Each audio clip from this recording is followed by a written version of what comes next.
celebrate the office but of இங்க ஒரு கோச்சை connect பண்ணுங்க.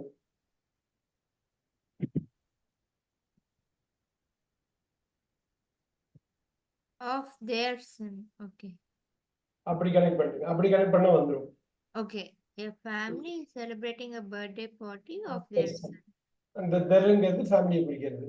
Okay. இப்ப the birthday boy, நான் அது பாக்ஸ் எங்க போடுறேன் பாருங்க. பர்த்டே பாய்ங்கிறது ஒரு பாக்ஸுக்குள்ள இருக்கு, அதான் subject. receives a gift. The birthday boy receives a big gift gift. போடுங்க, பெரிய கிஃப்டா இருக்குது. Receives a big gift from their parents. நீங்க அது கோச் தான். ஃப்ரம்னா ஒரு ப்ரொபோஷன் போட்டு கோச் கனெக்ட் பண்ணிட்டே போலாம். Okay, okay. அவங்க ஃப்ரெண்ட்ஸும் சேர்ந்து கொடுத்துருக்கலாம் எப்படி.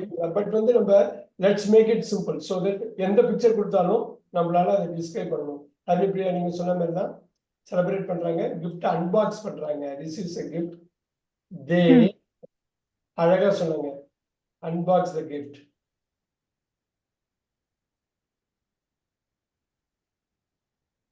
அதுக்கு தனியா they unbox. They find a drum set. They find a drum set.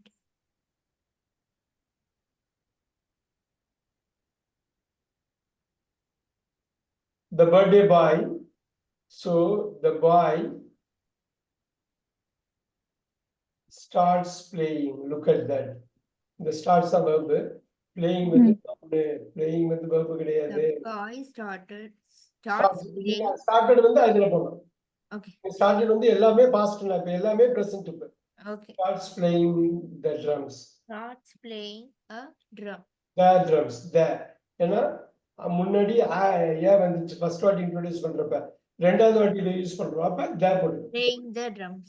Playing the drums. The boy நம்ம நேத்து பார்த்ததான் keeps on playing. ஞாபகம் இருக்கா? இதை யூஸ் பண்ணுங்க. Yes, sir.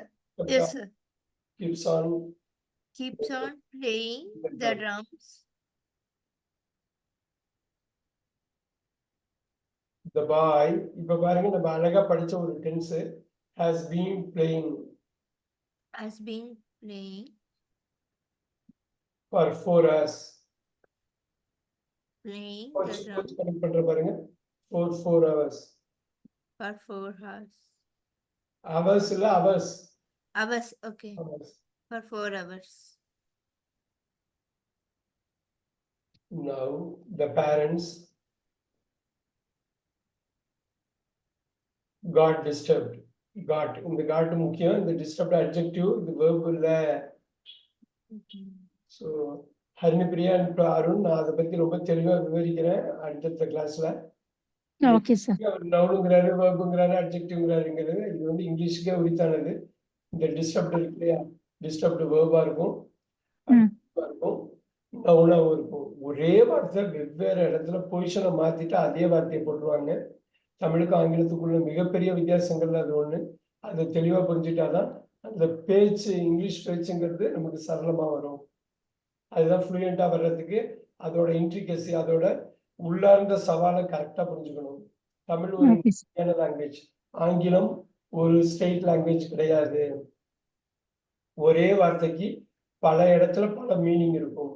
ஏன்னா ஆங்கிலத்துக்கு 26 லெட்டர் தான், தமிழுக்கு 247 லெட்டர். தமிழுக்கு 10 மடங்கு அதிக லெட்டர். அதனால ஏகப்பட்ட வேர்ட்ஸ் தமிழ்ல இருக்கு. இங்கிலீஷ்ல அதை விட ரொம்ப ரொம்ப குறைச்ச வார்த்தை தான். அதை ஒரே வார்த்தையா பல இடத்துல பயன்படுத்துவாங்க. The parents got disturbed. The child, the baby, weeps. 1 second, cries ன்னு போட்டுக்கலாம். Yes, Kanishka.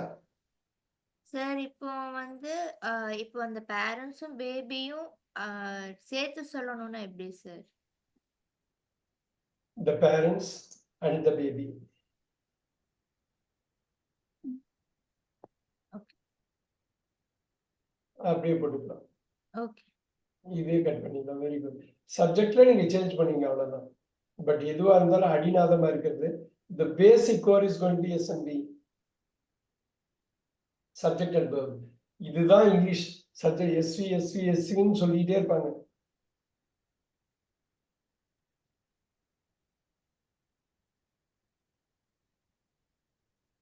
அருண் கேப்சர் பண்ணியாச்சா? நான் சொன்ன ரொம்ப சிம்பிளா தான் அதை போட்டிருக்கேன். இன்னொரு பிக்சர் கொடுத்தா ஒரு அடி அடிச்சிடலாமா? ஃபர்ஸ்ட் தமிழ் எனக்கு சொல்லுங்க, அப்புறம் இங்கிலீஷ்ல பண்ணிடலாமா? பண்ணிடலாம் சார். பண்ணிடலாம். Right, let's look at it.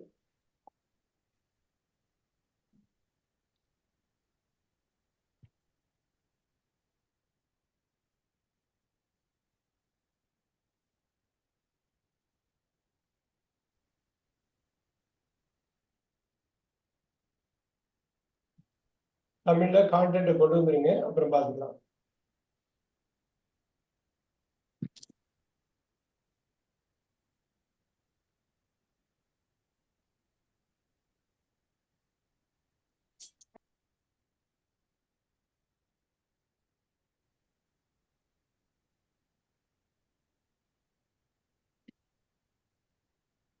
அது ஃபேமிலியா இல்ல ஃப்ரெண்ட்ஸா வந்துருக்காங்களா சார்? இன்னொரு வாட்டி சொல்லுங்க. நல்லா அப்படியே இந்த கதையை மட்டும் சொன்னா போதும். என்ன நடக்குதுன்னு 5 பிக்சரையும் பார்த்துட்டீங்கன்னா அந்த கதையை வந்து சொல்லிடலாம். 5 வரியில சொல்லிடலாம். ஒரு வரி ஒரு பிக்சருக்கு. ஃபர்ஸ்ட் பிக்சர்ல என்ன நடக்குது? ஃபேமிலி பீச்சுக்கு வந்திருக்காங்க. அப்புறம் வந்துட்டு அவங்ககிட்ட இருக்க திங்ஸ்லாம் அன்பேக் பண்றாங்க. அப்புறம் செகண்ட் பிக்சர்ல ஒரு பறவை குரூப் வந்து அவங்களை அட்டாக் பண்றது அந்த ஃபுட்டுக்கு வேண்டி. தேர்டு பிக்சர்ல அவங்க அந்த பறவைக்கு பயந்துட்டு தண்ணிக்குள்ள போயிடுறாங்க. பயந்துட்டு போறாங்களா? அப்படிதான் சார் தெரியுது. நம்பர் இல்ல 2 இல்ல நம்பர் 2 செகண்ட் பிக்சர்ல தேர்ட் பிக்சர்ல அவங்க இல்லாத நேரம் அந்த ஃபுட்டு வந்து பறவை சாப்பிடுறது. Correct correct. சோ நம்பர் 2ல ஸ்ப்ரெட் பண்றாங்க. ஸ்ப்ரெட் பண்ணிட்டு பீச்சுக்கு போறாங்க, ஓஷன் கடலுக்கு போறாங்க இல்லையா? ஆமா சார். அங்க ஃபன் பண்றதுக்காக போறாங்க அவங்க. அந்த சமயத்துல பேர்ட்ஸ் வந்து சாப்பிடுது. அப்புறம் என்ன ஆகுதுங்க? திரும்பி நம்பர் 4. திருப்பி அவங்க அந்த காலியான பாக்ஸ் வந்து பாக்குறாங்க. 5th கடையில வாங்கி சாப்பிட்டாங்கன்னு நினைக்கிறேன். அப்புறம் 5வது என்ன பண்றாங்க? 5வது வந்து பக்கத்துல இருக்க கடையில வாங்கி சாப்பிடுறாங்க. அவ்வளவுதான். Very nice. ஹரிணி பிரியா அருமையா அவர் சொன்னாரு. நம்பர் 2 நம்பர் 3 பெரிய ட்விஸ்ட் எல்லாம் வச்சாரு அவரு. அட்டாக் பண்ணது அப்படி அவ்வளவு பெரிய ட்விஸ்ட் வைக்கலாம். பட் அந்த ட்விஸ்ட் கூட நல்லா தான் இருந்தது. பட் அதுக்காக அவங்க பயந்து ஒண்ணா அந்த சீக்கு போறாங்கிற மாதிரி தான் இருக்குது அது. சோ டக்குன்னு அது அதை பாக்குறப்ப அந்த மாதிரி தான் சார் தெரியுது. very அந்த nice. தேர்ட் பிக்சர்ல பாருங்களேன். பயந்து அந்த ஓடுன மாதிரி தெரியல சார். இதுக்கு அங்க நீச்சல் தேர்ட் பிக்சர்ல அவங்களுக்கு மேல ஏதோ பறவை ஸ்விம் பறக்கிற பண்ண மாதிரி போற இருக்காங்க. மாதிரி தான் ஆமா. இருந்துச்சு. எனக்கா இந்த பேர்ட்ஸ் வேற டைரக்ஷன்ல சுத்திட்டு இருக்கு. இவங்க கடலுக்குள்ள போறப்ப வந்து சாப்பிடுது. அது பரவாயில்ல. இப்படி இருந்தா நல்லா இருக்கு. அவரோட திங்கிங் ரொம்ப நல்லா இருந்தது. Very nice. ஏன்னா எனக்கு என்ன பொறுத்தவரை ஸ்டோரி தான் வேணும். நீங்க அப்படி எழுதினாலும் எனக்கு ஓகே தான். அந்த பாருங்க பிக்சர் நம்பர் 4ல அந்த குட்டி பொண்ணு ஐயோ சாப்பாடு தெரிஞ்சுன்னு அழுகுறா பாருங்க. அது கூட நம்ம சொல்லலாம். அவளுக்கு பசிக்குது அதனால அப்ப அந்த அவளையும் அழைச்சிட்டு அங்க போயிடுறாங்க.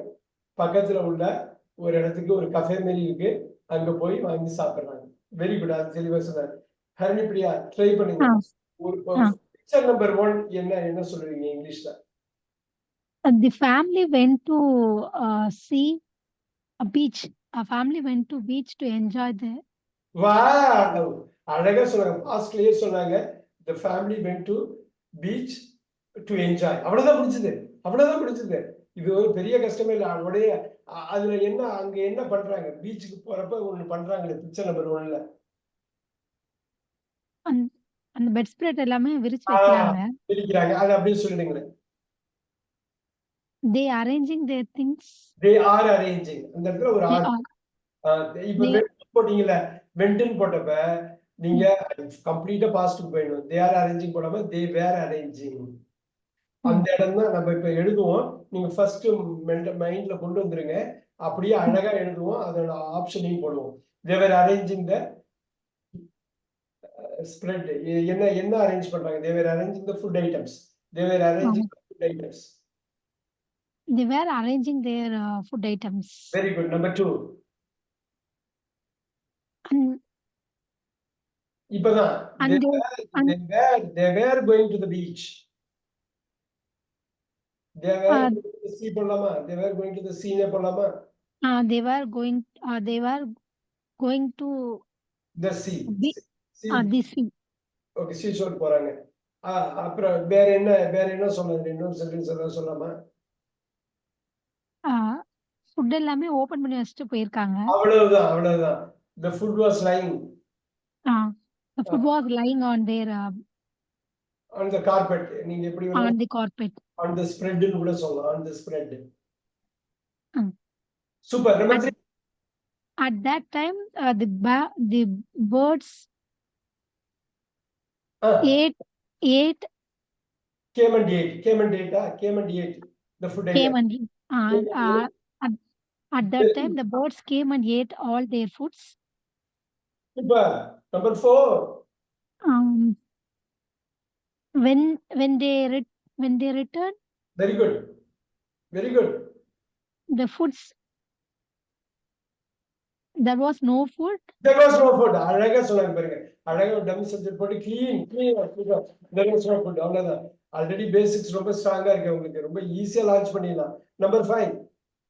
And they decided to go for a dinner. Yeah, for snacks. They decided to go for snacks. That is so they came to a cafe and beach cafe. They came to a cafe, beach cafe, and they had some snacks. Okay, அவ்வளவுதான். இப்ப பாருங்க, இங்க அழகா இந்த picture நம்ம மைண்ட்ல இருக்கு. ரொம்ப சூப்பரா சொல்லிட்டு போயிடலாம். Look at this. Look at that. A family. பாருங்க, பென்ட்னு பாஸ்ட்ல போடுறீங்க.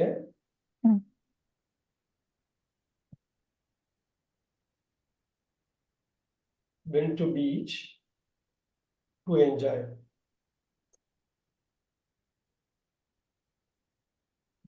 நான் எதுக்கு இதை ஃபோக்கஸ் பண்றேன்னா, இதை ரெண்டுத்தையும் ஃபோக்கஸ் பண்ணா இது எல்லா ஸ்டோரியும் ஏதோ ஒரு கோச் இருக்கும், ஏதோ ஒரு அட்டாச்மெண்ட் இருக்கும், ஏதோ ஒரு எக்ஸ்ட்ரா ஃபிட்டிங் இருக்கும். ஆனா இந்த இதை நீங்க ஃபோக்கஸ் பண்ணிட்டே இருக்கு. ஏன்னா மாறிட்டே இருக்கும். ஒண்ணு நிறைய ஆப்ஷன்ஸ் இருக்கும். இதுல பீச்லயோ இதுலயோ ஆப்ஷன் இருக்காது. பட் இந்த போறதுல அவ்வளவு ஆப்ஷன் இருக்கும். என் family went to beach to enjoy. They spread the food items.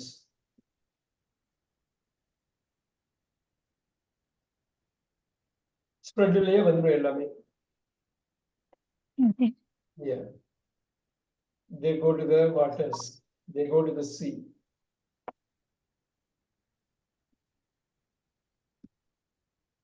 To have fun. அதெல்லாம் நம்ம அப்படியே ஆட் பண்ணிக்கிறது தான். இதுதான் முக்கியம். Again and again, SV தான் ரொம்ப முக்கியம். They go to the birds.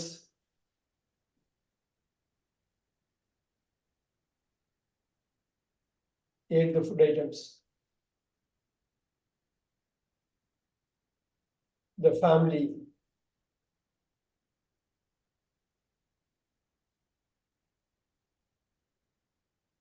returned.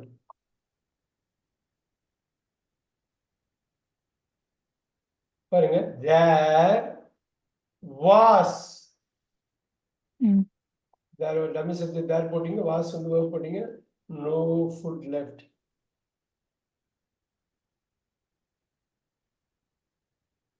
They go. They went. எல்லாமே போடலாமா? They went. அப்படியே அதே மெயின்டைன் பண்ணிட்டே இருங்க. Went to a beach cafe. They had. பாருங்க, they had main verb இருக்கு. They had snacks.